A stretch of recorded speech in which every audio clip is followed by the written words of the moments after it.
Hi welcome to yoyo cine talkies. ఈ కాలంలో hero అంటే స్టైలిష్ లుక్, సోషల్ మీడియాలో ఫాలోయింగ్ ఉండాల్సిందే. కానీ రజనీకాంత్ మిగతా హీరోల్లా స్మార్ట్గా ఉండడు. కండలు తిరిగి సిక్స్ ప్యాక్తో ఉండడు. లేటెస్ట్ ట్రెండ్ అసలే ఫాలో కాడు. అందరూ అతన్ని ఫాలో అయ్యేట్టు చేస్తాడు.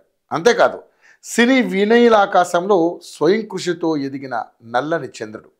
అదరగొట్టే స్టైల్, దిమ్మ తిరిగే మేనరిజంతో బాక్స్ ఆఫీస్ను సింగిల్ హ్యాండ్తో శాసించగల one and only hero Rajinikanth. ఈరోజు ఆయన పుట్టినరోజు సందర్భంగా స్పెషల్ స్టోరీ.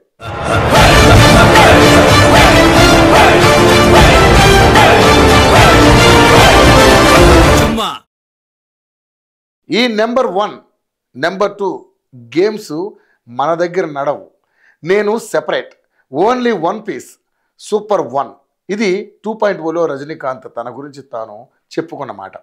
ఇదే డైలాగ్ వేరే వాళ్ళు చెబితే నవ్వుకుంటారేమో, కానీ రజనీకాంత్ చెబితే మాత్రం ఫ్యాన్స్ ఎగిరి గంతేస్తారు. ఎందుకంటే అది అక్షర సత్యం కూడా. ఎందుకంటే ఆయన దూకుడు అలా ఉంటుంది. మరి 46 ఏళ్లుగా ఇండస్ట్రీలో తనకంటూ ప్రత్యేక స్థానం సృష్టించుకొని 74 ఏళ్లకు చేరువవుతున్న సమయంలో కూడా ఇప్పటికీ సూపర్ స్టార్గా ఉంటూ రికార్డులు తిరగరాస్తున్న రజనీకాంత్ చరిష్మా గురించి ఏం చెప్పాలి? ఆయన నడిస్తే స్టైల్, కూర్చుంటే స్టైల్, మాట్లాడితే స్టైల్, సిగరెట్ తాగితే స్టైల్, అలా పక్కకు చూసిన స్టైల్. ఒక్కటేమిటి, ఏం చేసినా ఎలా చేసినా స్టైల్ స్టైల్ స్టైల్. అసలు స్టైల్ అనే మాట ఆయన్ని చూసి పుట్టిందేమో, మరి లేదంటే ఆయన కోసమే పుట్టిందేమో అన్నట్టుగా ఉంటుంది రజనీని చూస్తుంటే. 1950లో ఎక్కడో మహారాష్ట్రలో జన్మించిన శివాజీరావు గైక్వాడ్ ఆ తర్వాత రజనీకాంత్గా మారాడు. కర్ణాటకలో తన బ్రతుకు ప్రయాణం మొదలుపెట్టారు. అక్కడే కొన్నేళ్లు కండక్టర్గా పనిచేశారు. టికెట్స్ ఇస్తున్నప్పుడు తన స్టైల్ చూసి ఒక స్నేహితుడు సినిమాల్లో ట్రై చేయంటే అలా మద్రాస్ వచ్చి అక్కడ నటుడిగా తన ప్రస్థానం మొదలుపెట్టారు.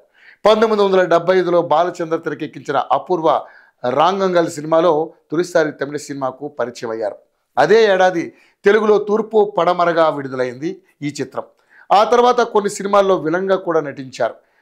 70వ దశకం చివరిలో విలన్గా నటించిన రజనీ 80లోకి వచ్చేసరికి హీరో అయ్యారు. ముఖ్యంగా బిల్లా సినిమా ఆయన్ని స్టార్గా మార్చేసింది.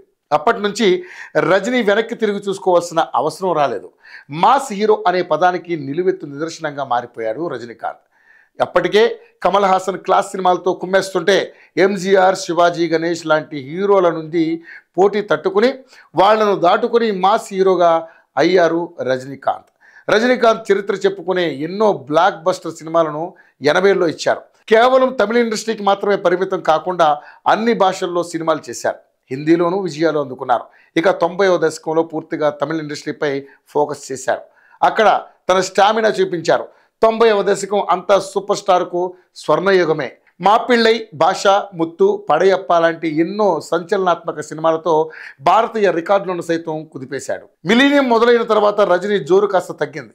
బాబాతో వెనకబడిన 2005లో చంద్రముఖితో మళ్ళీ ఫామ్లోకి వచ్చాడు రజనీకాంత్. ఈ చిత్రం అప్పటి వరకు ఉన్న తమిళ సినిమా రికార్డులన్నింటినీ తుడిపేసింది.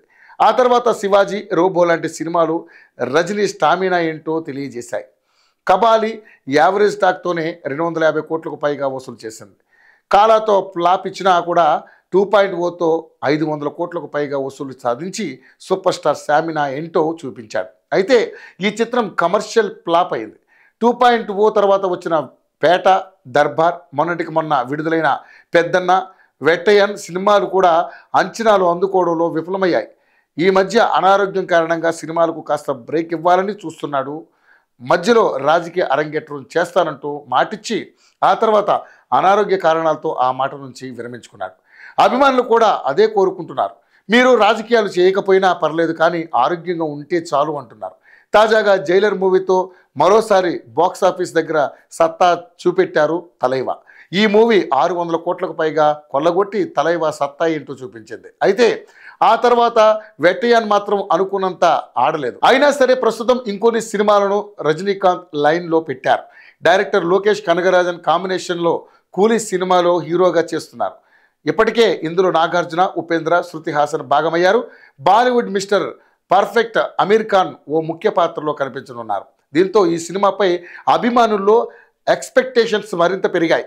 రజనీకి కేంద్ర ప్రభుత్వం నుంచి అత్యున్నత సినిమా పురస్కారం దాదాసాహెబ్ ఫాల్కే కూడా అందుకున్నారు. 2000లోనే పద్మభూషణ్ అందుకున్న ఆయన 2016లో పద్మ విభూషణ్ కూడా అందుకున్నారు. ఎన్నో అవార్డులు, మరెన్నో రివార్డులు, ఇంకెన్నో సంచలనాలు సృష్టించారు. తలైవా రజనీకాంత్ తెరపై ఎన్నో రాజభోగాలు అనుభవించినా కూడా తెర వెనుక మాత్రం ఎంతో సింపుల్గా ఉంటారు. సింప్లిసిటీకే ప్రాధాన్యం ఇస్తారు. బయటకు వస్తే మేకప్లు వేసుకోవాలి, విగ్గులు పెట్టుకోవాలి, కాస్ట్లీ బట్టలు వేసుకోవాలి అనే నియమాలు పట్టించుకోరు.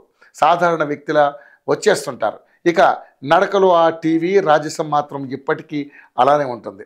వయసు పెరుగుతున్న స్టైల్, స్వాగ్, మేనరిజంలో ఏమాత్రం మార్పు రాలేదు.